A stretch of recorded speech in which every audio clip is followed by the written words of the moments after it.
అందులో 8వ భాగము, 8వ వంతు, 8వ వారి వంతు, దానికి పెట్టినటువంటి పేరు అబీయ తరగతి. ఆ తరగతికి చెందినటువంటి యాజకులలో ఈ యాజకుడైనటువంటి జకర్యా ఒకడు.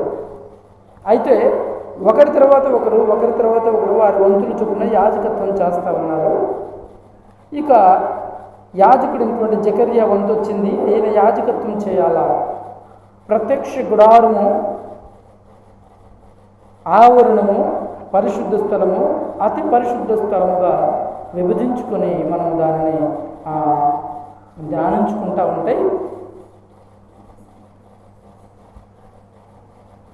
ఆవరణము, పరిశుద్ధ స్థలము, అతి పరిశుద్ధ స్థలముగా విభజించుకునే దాన్ని మనము ధ్యానించుకుంటూ ఉంటే